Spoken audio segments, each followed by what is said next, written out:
ได้ที่พระครูภาวนาโสภิตไฝปัสนาผู้ช่วยศาสตราจารย์ด็อกเตอร์เจ้าวาดวัดบ้านเหล่าพระเจ้าตากเขียว0969525159ได้ทุกวันก็เป็นงานบุญงานกุศลคณะสงฆ์คณะศรัทธาพร้อมใจกันสร้างศาลาการประเรียนวัดบ้านเหล่าพระเจ้าตากเขียวอำเภอป่าซางจังหวัดลำพูนได้อนุโมทนาบุญร่วมกัน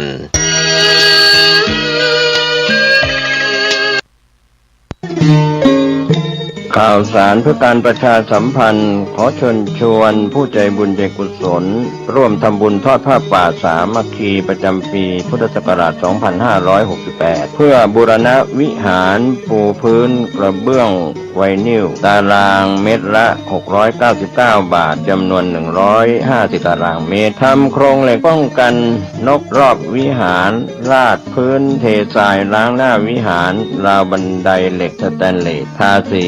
รอบวิหารเปลี่ยนระบบไฟฟ้าปรับปรุงทัศนียภาพวิหารบูรณะปฏิสังขรณ์ถาวรวัตถุภายในวัดทอดถวายณวัดดอนตันตำบลเหมืองแก้วอำเภอแม่ริมจังหวัดเชียงใหม่ตรงกับวันเสาร์ที่1พฤศจิกายนพุทธศักราช 2568 ช่วงเช้า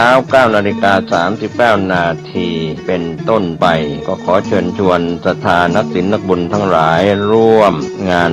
บุญทอดผ้าป่าสามัคคีครั้งนี้เพื่อบูรณะวิหารปูพื้นกระเบื้องไวนิลรวมไปถึงทำโครงเหล็กป้องกันนกรอบวิหารราดพื้นเททรายร้างหน้าวิหารราวบันไดเหล็กสแตนเลสทาสีรอบวิหารเปลี่ยนระบบไฟฟ้าปรับปรุงทัศนียภาพวิหารบูรณะปฏิสังขรณ์ถาวรวัตถุภายในวัดดอนตันตำบลเหมืองแก้วอำเภอแม่ริมจังหวัดเชียงใหม่เสาร์ที่1พฤศจิกายน 2568 นี้เชิญท่านร่วมงานร่วมบุญร่วมบริจาคได้บุญได้กุศลโดยทั่วหน้ากัน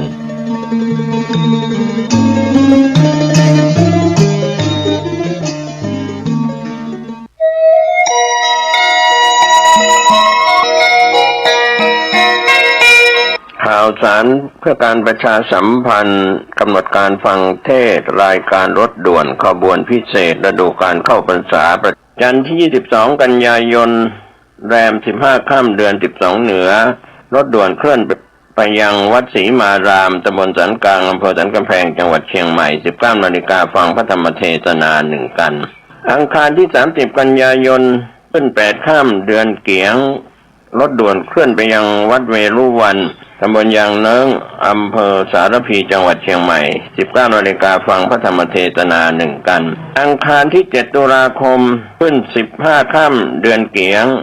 รถด่วนเคลื่อน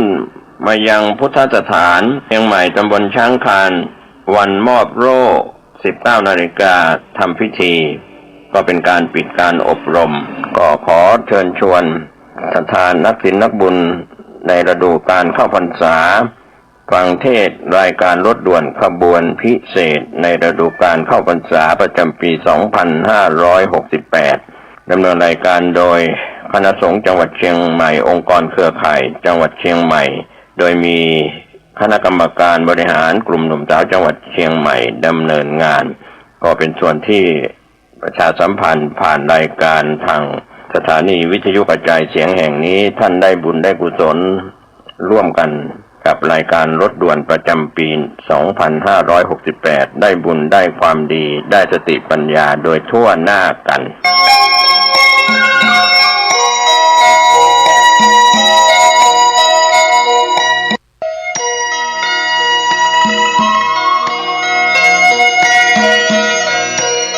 ข่าวสารเพื่อการประชาสัมพันธ์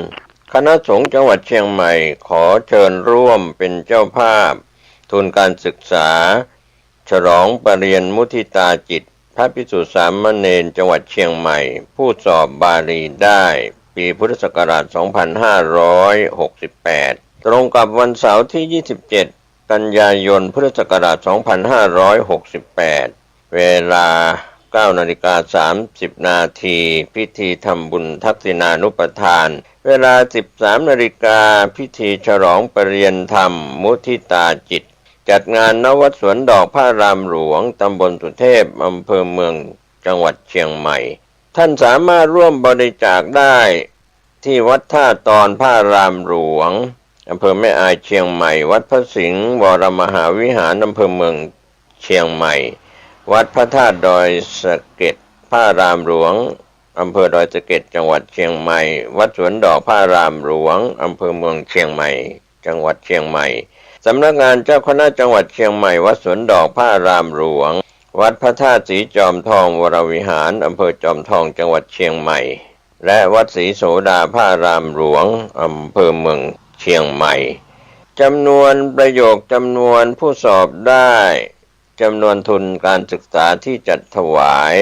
ประโยคปท9 4รูปละ 20,000 บาททุนการศึกษา 80,000 บาทประโยคปท8รูปละ 10,000 บาททุนการศึกษา 80,000 บาทประโยคปท7 8รูปละ 7,000 บาททุนการศึกษา 56,000 บาทประโยคปท6จำนวน5รูปละ 6,000 บาททุนการศึกษา 30,000 บาทประโยคปท5จำนวน11รูปละ 5,000 บาททุนการศึกษา 55,000 บาทประโยคปท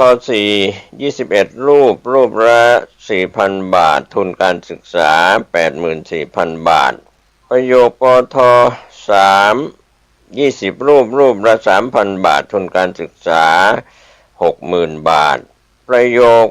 ปท12จำนวน47รูปละ 2,000 บาททุนการศึกษา 94,000 บาทรวมพระภิกษุสามเณรที่สอบบาลีได้124รูปทุนการศึกษาจำนวน 539,000 บาทในส่วนของผู้สอบบาลีที่เป็นอุบาสกอุบาสิกา10คนทุนการศึกษาจำนวน 54,000 บาทรวมทุนการศึกษาทุกชั้นประโยค 593,000 บาท2ทานบดีที่มีความจำนงเป็นเจ้าภาพทุนการศึกษามุทิตาจิตผู้สอบบาลีได้ประจำปี 2568 ในแต่ละพื้นที่แจ้งความจำนงได้ที่พระครูบัณฑิตวชิราภรณ์ด็อกเตอร์เลขานุการเจ้าคณะจังหวัดเชียงใหม่วัดสวนดอกพระรามหลวงตำบลสุเทพอำเภอเมืองเชียงใหม่จังหวัดเชียงใหม่50200โอนเงินเข้าบัญชีธนาคารกรุงไทยกองทุนฉลองประเรียนธรรมเลขที่บัญชี540029615ภายในวันที่20กันยายน2568เพื่อนำรายชื่อจัดพิมพ์ในสูจิบัตรและอนุโมทนาบัตรก็เป็นส่วนที่ทางคณะสงฆ์จังหวัดเชียงใหม่ขอขอบคุณอนุโมทนาในกุศลเจตนาของท่านมาณโอกาสนี้ก็เป็นข่าวสารเพื่อการประชาสัมพันธ์คณะสงฆ์จังหวัดเชียงใหม่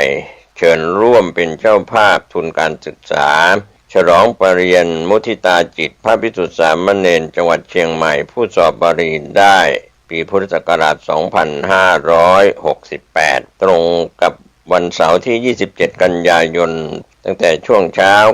9:30 นาทีพิธีทำบุญทักษิณานุปทานเวลา 13 นาฬิกาพิธีมอบฉลองปรริญญาธรรมมุทิตาจิตสถานที่จัดงานวัดสวนดอกพระรามหลวงตำบลสุเทพอำเภอเมืองเชียงใหม่จังหวัดเชียงใหม่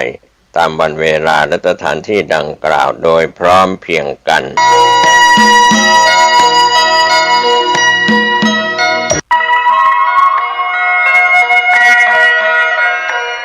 เชิญพี่น้องชาวพุทธร่วมเป็นเจ้าภาพสร้างห้องสุขาห้องอาบน้ำเพื่ออำนวยความสะดวกแก่คณะศรัทธาสาธุชนที่จะเข้าปฏิบัติธรรมกรรมฐานณวัดบ้านเราพระเจ้าตาเขียวพื้นที่126ตารางเมตรจำนวน23ห้องประกอบด้วยห้องน้ำหญิง8ห้องห้องอาบน้ำ4ห้องห้องสำหรับผู้พิการ1ห้องห้องน้ำชายแบ่งเป็นห้องสุขา5ห้องโถปัสสาวะ3โถห้องอาบน้ำ4ห้องและห้องสำหรับผู้พิการอีก1ห้องท่านผู้ใจบุญใจกุศลร่วมสร้างห้องน้ำห้องสุขา ตารางเม็ดละ 10,000 บาทหรือตามกำลังเจตนาศรัทธาติดต่อร่วมทำบุญได้ที่ธนาคารกรุงไทยสาขาป่าซางเลขที่บัญชี79800274865ชื่อบัญชีวัดบ้านเราหรือสอบถามรายละเอียดเพิ่มเติมได้ที่พระครูภาวนาโสภิตผู้ช่วยศาสตราจารย์ด็อกเตอร์เจ้าวาดวัดบ้านเหล่าพระเจ้าตากเขียวตำบลบ้านเรือนอำเภอป่าซางจังหวัดลำพูนโทรศัพท์0969525159ได้ทุกวันขออนุโมทนากับเจ้าภาพทางใกล้ทางไกลและที่ร่วมทำบุญทั้งภาพปกติและออนไลน์ได้บุญได้กุศลได้ร่วมอนุโมทนาโดยทั่วหน้ากันสวัสดีครับท่านผู้ฟังที่เคารพวันนี้ผมเกษตรเพชรสำริดก็นำเรื่องราวต่างๆมาชวนท่านคิดท่านพิจารณาถึงหลักธรรมคำสอนในทางพระพุทธศาสนาท่านผู้ฟังทุกระดับชั้นได้มีบุญเก่าคือปัญญาบารมีจากอดีตชาติจนถึงชาตินี้มีความคิดดีคิดถูกคิดผิดได้ในสิ่งที่อาจจะถูกก็ได้จะผิดก็ได้ถ้าเราไม่ได้ศึกษาหลักธรรมคำสอนวันนี้มีเรื่องราวที่ได้เคยนำเสนอไปแล้วเรื่องของความขุ่นมัวเศร้าหมองทางจิตใจก็มีเรื่องที่จะพูดถึงในข่าวครั้งที่ผ่านมาก็พูดถึงคำว่าไวรัสในพุทธศาสนาก็คือเครื่องเศร้าหมองแต่ถ้าเป็นไวรัสที่เข้าไปในคอมไปในอินเทอร์เน็ตไปในอะไรต่างๆนั้นก็เป็นเชื้อที่ไปทำลายในเรื่องของอิเล็กทรอนิกส์หรือว่าด้านคอมพิวเตอร์ด้านมือถืออะไรต่างๆก็แล้วแต่ในส่วนที่เรากำลังพาท่านศึกษาเรื่องของไวรัสสิ่งชั่วร้ายในทางจิตใจก็มีเรื่องได้นำเล่าไปแล้วมาถึงเรื่องที่เราจะมาผูกใจคิดกันว่าจิตที่ประกอบด้วยความชั่วร้ายเสแสร้งว่ามีทั้งที่ไม่มีเสแสร้งว่ารู้ทั้งที่ไม่รู้ก็เข้าข่ายโอ้อวดว่าเป็นผู้เชี่ยวชาญทั้งที่ไม่มีความเชี่ยวชาญดังนั้นเชื้อไวรัสตัวนี้ก็คือการใช้ชีวิตอย่างเสแสร้งโอ้อวดไม่ตรงตามความเป็นจริงเรียกว่าชอบประชันขันแข่งหน้าใหญ่ใจโตก็เรียกว่าอวดใหญ่อวดโตแต่ไม่มีอะไรอยู่ภายในนะครับก็เป็นความขุ่นมัวในทางด้านจิตใจหากคนเรานั้นมีความละอายก็จะไม่มีการโอ้อวดแต่ถ้าอวดดื้อถือดีโอ้อวดก็เรียกว่าทำให้ไม่มียางอายความงดงามก็ไม่มีที่จะมาอ่อนน้อมถ่อมตัวถ่อมตนกับใครก็เย่อหยิ่งจองหองก็ไวรัสตัวนี้ในทางจิตใจก็คือตัวไวร้ายก็ที่จะสามารถบรรเทาได้ก็คือการฝึกสมาธิฝึกกรรมฐานนะครับท่านผู้ฟังก็คงจะแก้ไขได้โดยยากอยู่เหมือนกันการโอ้อวดก็เรียกว่าเป็นเครื่องเศร้าหมองคนชอบคุยโตอวดใหญ่อวดเบ่งอวดโตอะไรต่างๆเหล่านี้ก็มีอยู่ในสังคมทั้งคนไทยและชาวต่างชาติมาถึงเรื่องของความขุ่นมัวเศร้าหมองจิตที่มีการถือตัวถือตนอย่างแรงกล้านี่แหละการเจ้ายศเจ้าศักดิ์ถือตัวถือตนนี้ก็เป็นความขุ่นมัวทางด้านจิตใจยิ่งพยองจองหองอวดดีประพฤติตนกับคนอื่นแล้วก็ทำให้หลงตัวเองว่าเป็นผู้มีอิทธิพลเป็นใหญ่เป็นโตเป็นนายกรัฐมนตรีเป็นประธานาธิบดีเป็นรัฐมนตรีเป็นอธิบดีกรมกองเป็นผู้ว่าราชการหรือเป็นนายกเทศมนตรีเป็นอะไรต่อมีอะไรมากมายคิดว่าตัวเองใหญ่โตหยิ่งพยองจองหองอวดดีไปเอาอวดตนกับผู้อื่นด้วยความหลงตัวเองอย่างนี้ก็ขาดความให้เกียรติผู้อื่นวันนี้เราจะเห็นได้ว่าจะเป็นเด็กเป็นผู้ใหญ่ก็ตามอวดดื้อถือดีไม่เคารพนับถือผู้มีวัยวุฒิก็ถือว่าหลงตัวเองเสียแล้ว ยังเป็นหนุ่มเป็นสาวเป็นวัยรุ่นอยู่ก็หลงตัวเองไม่รู้จักเคารพผู้ใหญ่ที่มีอายุแก่กว่าวัยวุฒิความเจริญด้วยการนับถือทางวัยที่เกิดก่อนเกิดหลังนี่ก็มีความสำคัญเป็นการให้เกียรติคนอื่นแต่ถ้าไม่เคารพในวัยวุฒิบางคนก็คิดว่าตนเองเรียนมาสูงทำงานมามีตำแหน่งใหญ่โตอายุยังน้อยทำให้เรียกว่าตัวตนก็สูงหน่อยหรือเชื้อเจ้าเชื้อนายหรือมีตำแหน่งหน้าที่การงานก็เรียกว่าพองตัวหลงตัวเองขาดความให้เกียรติคนอื่นก็จะมองคนอื่นนั้นต่ำต้อยกว่าตนดังนั้นวันนี้ถ้าเราไม่มาปฏิบัติธรรมจะแก้ไขไม่ได้เรียนมามากก็มีอัตตาตัวตนมากก็ที่จะทำให้ลดอัตตาตัวตนก็คือการปฏิบัติสมาธิจนเข้าถึงชิมรสของพระธรรมเมื่อชิมรสของพระธรรมด้วยการปฏิบัติตัวตนสกายทิฏฐิก็จะหลุดไปหลังจากผ่านญาณ16ก็จะปล่อยวางอัตตาตัวตนหายไปเป็นทุกขังอนิจจังอนัตตาประจักษ์ในพิษภัยของความอวดดื้อถือดีหยิ่งพยองดังนั้นการที่เมื่อปฏิบัติทำไปจิตใจสูงขึ้นก็จิตใจก็จะอ่อนน้อมจะกลายเป็นคนให้เกียรติตนเองให้เกียรติคนอื่นนับถือตนอื่นนับถือผู้อื่นเป็นผู้มีสติบรรเทาการเย่อหยิ่งจองหองยิ่งสูงเท่าไหร่ก็ยิ่งอ่อนน้อมมากเท่านั้นนี่เป็นเรื่องที่ปรากฏอยู่ในทางพระพุทธศาสนาคุณค่าของคนที่เห็นความสำคัญในการปฏิบัติธรรมเรียกว่าปฏิบัติธรรมกรรมฐานเนี่ยที่จะแก้ปัญหาเครื่องขุ่นมัวเศร้าหมองได้อย่างแท้จริงสาระสำคัญอีกหลายเรื่องนะครับที่ทำให้เราได้มีความขุ่นข้องหมองใจไม่ว่าจะจิตที่มีการต่อต้านเรียกว่าแข่งขันจะเอาชนะชักครานกันก็เป็นเชื้อความเศร้าหมองอีกชนิดหนึ่งคนเรานั้นย่อมจะต่อต้านความปรารถนาของผู้อื่นไม่ใส่ใจคำนึงถึงคนอื่นจะเป็นคนเห็นแก่ตัวแก่ได้จะไม่ยอมเปิดโอกาสให้ผู้อื่นโดดเด่นเรียกว่าดีเด่นกว่าตำแหน่งใหญ่โตกว่าอะไรมากมายก็ไม่ยอมจะเป็นผู้ต่อต้านหรือว่าจะเป็นฝ่ายค้านอะไรก็แล้วแต่ก็เรียกว่าไม่ยอมเปิดโอกาสให้ผู้อื่นได้โดดเด่นขึ้นมาบ้าง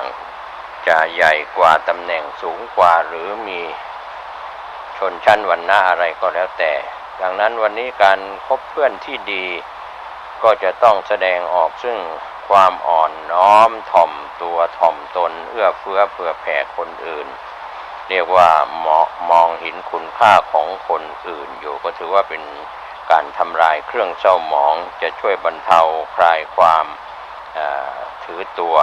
อันนี้ก็ถือว่าเป็นสิ่งที่ละเอียดอ่อนพอสมควร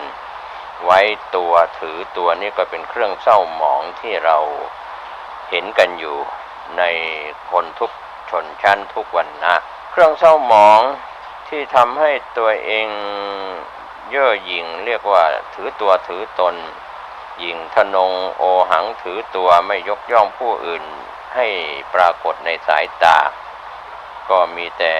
การดูถูกดูหมิ่นเหยียดหยามผู้อื่นมุ่งแต่จะให้ความสำคัญกับตัวเองฝ่ายเดียวแล้วก็ไปปฏิบัติกับผู้อื่นอย่างดูถูกดูแคลนเหยียดหยามคนอื่นว่าต่ำกว่ายากจนกว่ามีการศึกษาน้อยกว่าอะไรทำนองนี้ก็เรียกว่าโทษของพิษภัยจากการโอหังทะนงตัวทะนงตนนี้ก็เป็นสิ่งที่ไม่ดีทำให้เป็นเชื้อโรคที่ขวางหรือขาดคนยกย่องนับถือดังนั้นการเจริญสติในการเจริญภาวนากรรมฐานรู้เท่าทันตนเองก็ให้เกียรติผู้อื่นช่วยบรรเทาคลายความถือตัวเรียกว่าหยิ่งทะนงยะโสโอหัง ก็ใช้ศัพท์แบบพระก็บอกว่าถือตัวถือตนมานะนั่นแหละครับเป็นสิ่งที่ไม่ดีเป็นเครื่องเศร้าหมองนอกจากนั้นหลายคนหลายท่านยังท่วมท้นไปด้วยความเย่อหยิ่งถือตัวแล้วก็ยังโอหังถือตัวจากอัตตาตัวตนมากจนเกินไปไม่ยอมรับฟังใครไม่ลดตัวลดตนแข็งกระด้างเราก็จะเห็นได้ว่ามีคนหลายคนดูถูกดูแคลนผู้อื่นไม่เห็นใครมีคุณค่าคู่ควรที่เราจะใส่ใจเรื่องเช่นนี้จะต้องใช้สติเข้าใจกายใจของตัวเองเสียก่อนเมื่อตนเองให้เกียรติให้ความเคารพในกายใจของตัวเองก็จะให้เกียรติเคารพในกายใจของคนอื่นดังนั้นวันนี้เราจะพยายามเจริญสมาธิภาวนาจะเจริญสติมากขึ้นเท่าไหร่ก็จะรู้สึกว่าเราจะมีความอ่อนน้อมถ่อมตัวมากยิ่งขึ้นก็ถือว่าบรรเทาและก็คลายการถือตัวถือตนซึ่งเป็นเรื่องที่ละเอียดอ่อนในเรื่องของการถือตัวถือตนนอกจากนั้นความขุ่นมัวเรื่องของการหมกมุ่นมัวเมาเรียกว่าในสิ่งที่เป็นอบายมุขทั้งหลายเราจะไม่สามารถควบคุมจิตใจดิ้นรนหมกมุ่นอยู่ในอบายมุขไม่ว่าจะเป็นสิ่งที่เป็นอบายมุขปากทางแห่งความเสื่อมมากมายหลายชนิดนะครับการพนันก็ดีการคบคนชั่วเป็นมิตรก็ดีเหล่านี้เป็นต้นก็ไม่สามารถจะควบคุมเรื่องของการพูดการกระทำของเราได้ก็เรียกว่าไม่ยอมที่จะอยู่กับความเป็นจริงที่เกิดขึ้นในปัจจุบันยามใดที่เราหลงมัวเมาอยู่กับชื่อเสียงแล้วก็โชคลาภก็ขอให้ระลึกอยู่เสมอว่าสรรพสิ่งล้วนทนอยู่ได้ยากคือทนอยู่ไม่ได้ก็จะต้องแปรปรวนเปลี่ยนแปลงอยู่เสมอยามใดที่เราหลงมัวเมาอยู่กับความเป็นหนุ่มเป็นสาวก็ขอให้ระลึกนึกถึงเสมอว่าคนหนุ่มคนสาวก็มีวันต้องแก่ชรายามใดที่เราหลงมัวเมาอยู่กับสุขภาพที่แข็งแรงในความเป็นหนุ่มเป็นสาวก็ขอให้ระลึกว่ากายนี้ย่อมต้องถูกโรคภัยไข้เจ็บเบียดเบียนดังนั้นการดำรงชีวิตอยู่ด้วยการเจริญสติเป็นกรรมฐานช่วยบรรเทาเบาคลายเรื่องของการหมกมุ่นมัวเมาที่อาจจะควบคุมจิตใจของตัวเองไม่ได้จากเรื่องเหล่านี้ก็ถือว่าเป็นเพื่อข้อขัดข้องเป็นความขุ่นมัวทางด้านจิตใจและสิ่งที่ร้ายกาจไปในส่วนของอวิชชาความหลงลืมเผลอตัวนี่แหละเป็นตัวอวิชชาครอบงำโยคีที่ปฏิบัติกรรมฐานจะเผลอเมื่อเผลอก็ขาดสติเมื่อขาดสติก็ถูกโมหะความไม่รู้ครอบงำฉะนั้นเผลอก็ต้องรู้ว่าเผลอตัวสตินี่เป็นตัวสำคัญที่จะต้องอยู่ในอารมณ์ปัจจุบันดังนั้นทุกวันนี้เราอาจจะวุ่นวายเพลิดเพลินกับความสนุกสนานในการเล่นเกมต่างๆมัวเมาในกามคุณอารมณ์เผลอไผลหลงลืมก็อาจจะไปทำสิ่งที่ขาดสติเผลอพลั้งลงไปก็จะทำให้เกิดความเสียหายผิดต่อกฎหมายและศีลธรรมวัฒนธรรมดังนั้นวันนี้หลายคนหลายท่านก็ใส่ใจกับการทำงานที่เราทำอยู่ก็เรียกว่ามีสติในการทำการงานความผ่อนคลายจากความประมาทนี่ก็จะขาดความไม่หลงไม่ลืมก็คือไม่หลงไม่ลืมก็มีสติเรียกว่าไม่ขาดสติทำให้ไม่หลงไม่ลืมดังนั้นปัจฉิมวาจาซึ่งเป็นพุทธดำรัสเป็นโอวาทสุดท้ายก่อนที่พุทธองค์จะเสด็จดับขันธปรินิพพานว่าอัปมาเทนะสัมภาเทถะท่านทั้งหลายจงยังความไม่ประมาทให้ถึงพร้อม นี่แหละก็เป็นคำสอนว่าหัวใจพระพุทธศาสนาก็คือการมีสติตั้งสติตัวรู้กำหนดรู้เท่าทันอารมณ์ทางตาหูจมูกลิ้นกายและใจหากเรารู้เท่าทันทางตาหูจมูกลิ้นกายและใจมีสติตัวรู้อยู่ดังที่เราพูดอยู่เสมอว่าหากเราเอาผ้าที่สกปรกมาย้อมสีผ้าผืนนั้นย่อมไม่มีทางจะดูสะอาดขึ้นสดใสขึ้นได้ฉันใดจิตใจของเราถ้ามีจิตใจขุ่นมัวเศร้าหมองด้วยไวรัสคือกิเลสก็ย่อมต้องเจ็บป่วยเศร้าหมองไม่บริสุทธิ์ผ่องใสขึ้นมาได้ฉันนั้นเพราะฉะนั้นเราจะต้องทำความสะอาดกายสะอาดใจเรียกว่าศีลสมาธิปัญญาเป็นตัวทำความสะอาดขัดเกลาตัวรู้ที่ทำลายความไม่รู้คำสอนของพระพุทธเจ้าตรัสกับพระราหุลตอนหนึ่งว่าดูก่อนราหุลกระจกเงามีไว้เพื่ออะไรข้าแต่พระองค์ผู้เจริญกระจกเงามีไว้สำหรับ